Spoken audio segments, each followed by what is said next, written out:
All right, so good morning, Jack on. John Tice coming to you. It's Tuesday morning, so what's up?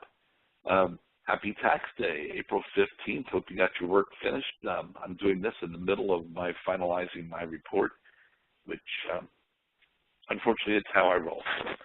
So got a tool for you today that maybe next year when tax time rolls around, this would be helpful to you. I've been looking at it, thinking of some ways to make it helpful in storing some receipts.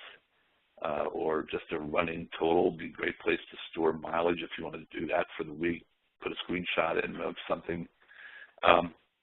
Let's go right to it.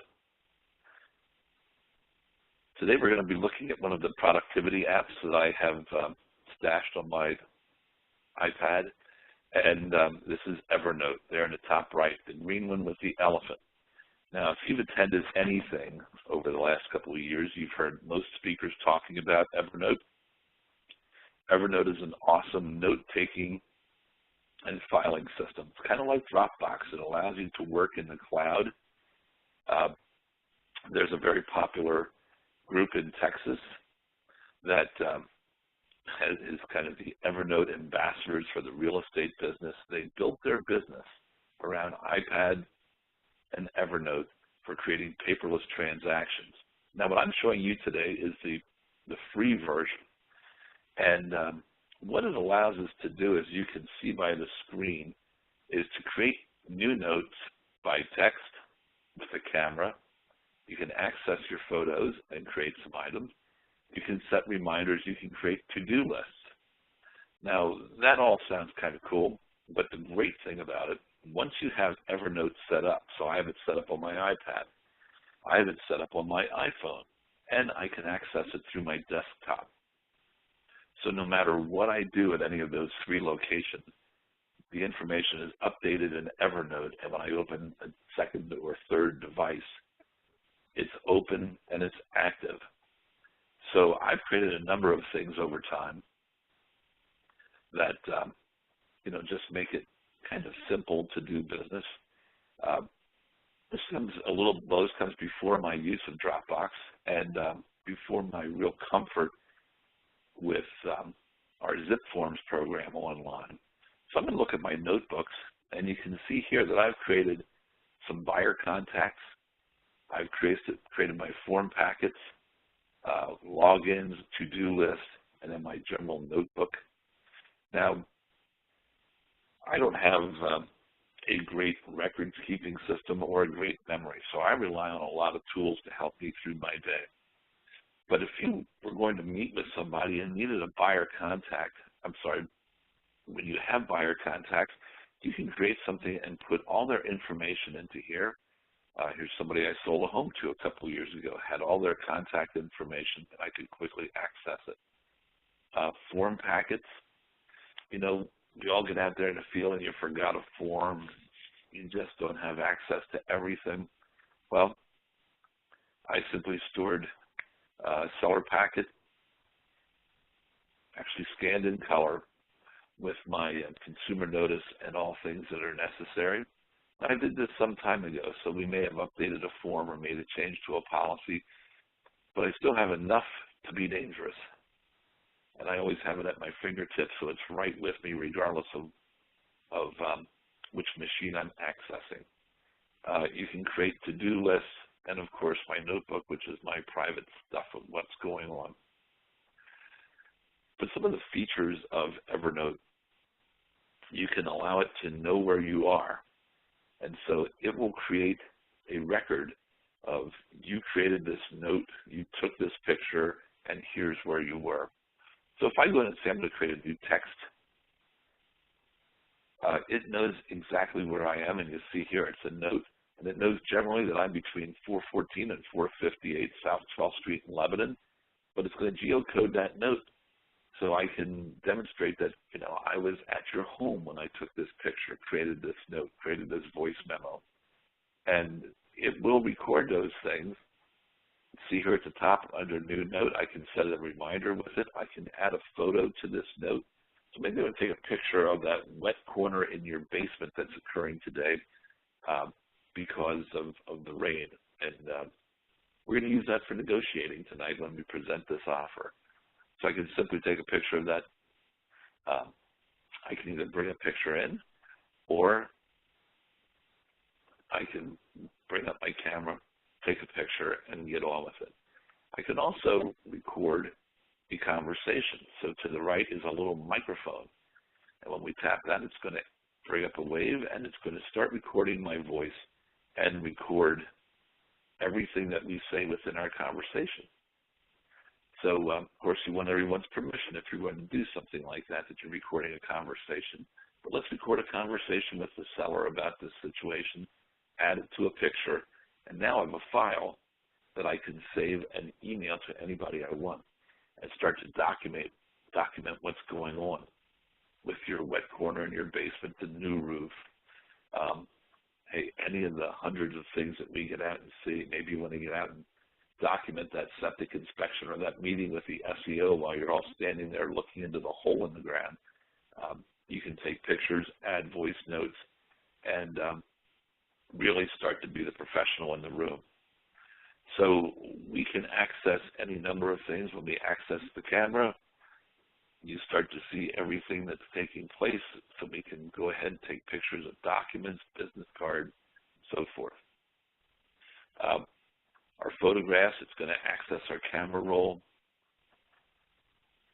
And I can, again, I've taken pictures walking around the house. Now I'm going to take them and add them right into my file. So they aren't trapped in my iPad. They are now living in Evernote. And so they're available to me on any device. And again, I can email them and forward or share a folder. So you can start to use this in some very powerful ways. My main use for this is my master login list. I don't know about you, but I probably access at least 30 websites that require a password and a username. There's no way I remember all these things. My computer does a nice job, but when I move from one computer to another, you're at a loss. I can simply pull out my phone or my iPad, bring up my list, log in, and keep going real quick. Again, if I make that change because I'm using my phone, it's now populated to my other lists, and so I always have my most recent and updated and current master login list.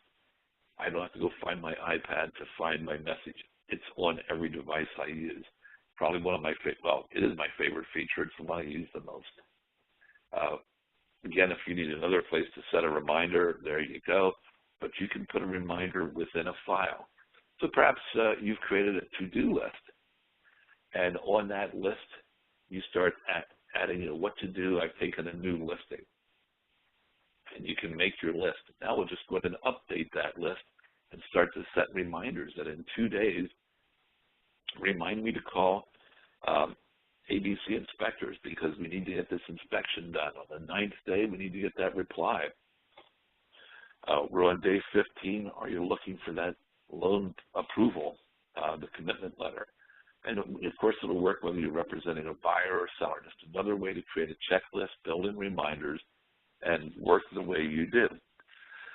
You have a pretty robust text editor here, so we can create some nice looking documents. So if you're into bold or strikeouts, you need a certain color pen, you can start to do a lot of things and format some cute little notes to yourself. Again, if you're going to be sharing these things with people, give it a little style. Look like the pro in the room.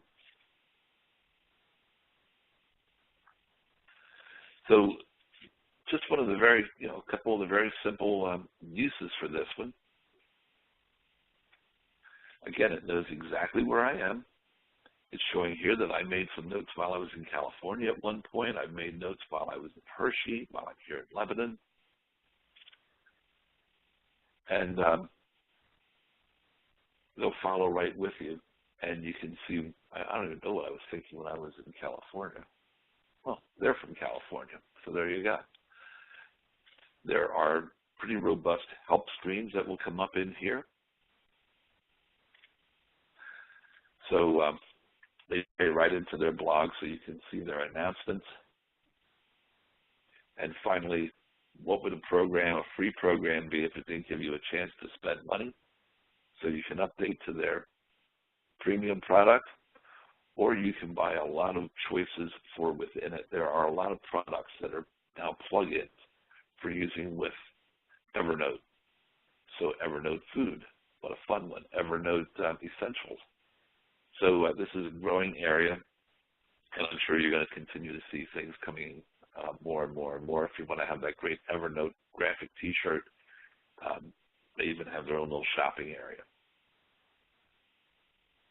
And there you go. So teas and pens and so forth. So guys, that's my app for the day. We want to keep you moving, keep you working out there, and keep you super mobile with all the stuff that you need to do your job right at your fingertips. So if you're looking for a great cover for your iPad, there you go. It's an Evernote green, and you can have a totally themed presentation and situation. So I hope that one's helpful to you. Again, it's an app I've been using for years. It's got years' worth of passwords in there, and I totally rely on it for that one, if nothing else. I'm using Dropbox more for larger documents, but that's just a personal style. This would certainly cover it. You're not going to find any space limitations here, so you can kind of go nuts and store a lot of stuff in here. Evernote and Dropbox and many other things, they all evolve in different steps and pieces. So I was using Dropbox for larger files than Evernote would support. Evernote took their space limitations off. Then they rolled in a couple additional features. And so I toggle back and forth, but, you know, it's kind of like gravity. Once you get rolling down a certain road, it's just easier to stay that path than it is to continue to toggle back and forth and change your operation. But if you're just starting out, give Evernote a look. Hope you enjoy it. Hope it's helpful to you. And WhatsApp, I hope it keeps you moving out there, guys. Have a great week. Enjoy the rain. Get ready for the cold. Not a big fan of this, but I was enjoying the 80-degree weekend, and I'm sure you did too. So I'll talk to you again soon. See you Thursday. WhatsApp. Have a great day.